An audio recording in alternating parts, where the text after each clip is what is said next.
Hey everyone, welcome back to the channel, or if this is your first time, welcome. Be sure to like, subscribe and comment to help us grow the channel.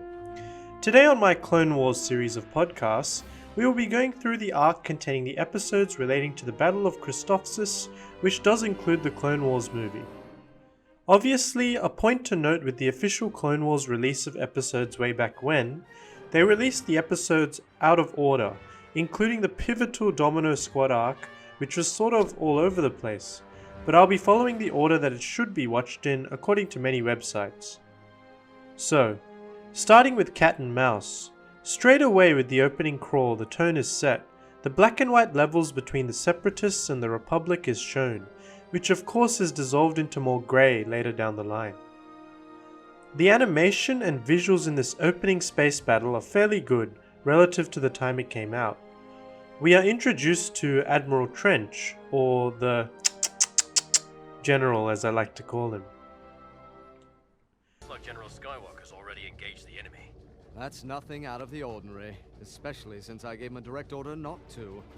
The lenient and more brotherly nature of Obi-Wan's mastery method towards Anakin is apparent here, as he makes it seem like a regular thing for Anakin to disobey his orders. We don't need the whole fleet, I can do this myself. Anakin, slow down and do what I tell you. Although Anakin may disobey orders, he is one of the finest generals going around. He's basically a living legend of the Clone Wars, a symbol, some might say, for the Clone Wars. Prep torpedo tubes 1 through 4, fixed range on Trench's command ship. Sir? You heard me, Admiral. Might I remind you that this was not your mission? You might. He loves to use unorthodox tactics, which can get his and his squad's lives put in danger, but it usually ends in an overwhelming success. Anakin does beat Trench by leading his own missiles directly back at his ship and delivers the required supplies to Bail Organa. I love these little one-line openers before each episode, teaching you a lesson about something which is also relevant to the episode. The second episode in this arc is labelled The Hidden Enemy.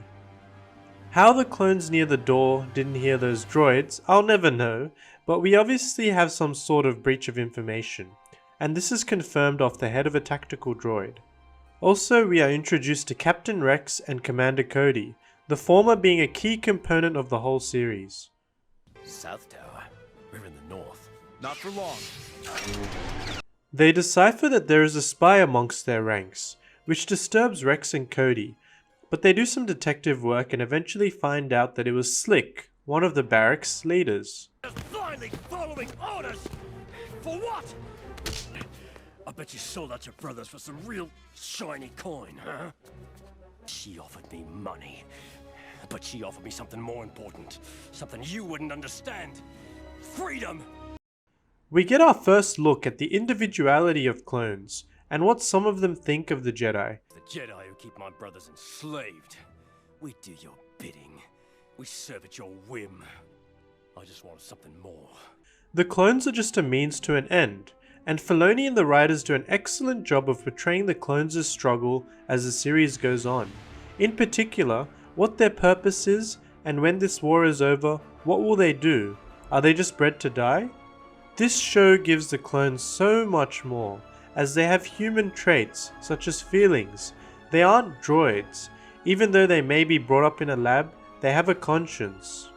We are also introduced to Ventress, and there begins her and Obi-Wan's smooth yet slightly seductive lines to each other. Ventress. And here I thought this mission would be unpleasant. The pleasure's all mine, my dear Obi-Wan. I've missed you. Now we move on to the third part of this arc, the Clone Wars movie. Now, I'm not going to go over most of the movie, but the key character we get out of this is Ahsoka Tano. As you all know, Ahsoka isn't very much liked initially by most viewers, as she is arrogant, annoying, and impatient. I think what a lot of people forget is that for a character to be interesting, they need to change, develop, learn from their mistakes and transform, unlike some characters we've seen from, say, the sequel trilogy.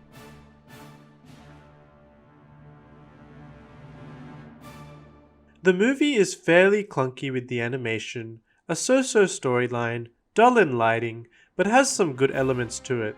The main one being the introduction of Ahsoka, which I think we can all agree is a great moment to look back on now. Now let's move on to the ratings for each episode. For the Cat and Mouse episode, I give a rating of 7 out of 10, a solid start to the series. For the Hidden Enemy episode, I give a rating of 7.5 out of 10, as it introduces us to the clones' confusion on their purpose, which is a key plot device for the show and one that interests me a lot.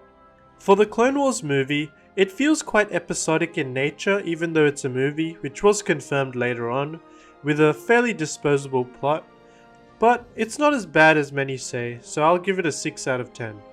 Overall, a decent arc to start off this amazing series.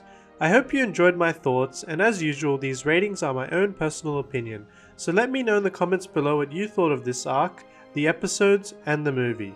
Until next time, the Force will be with you. Always.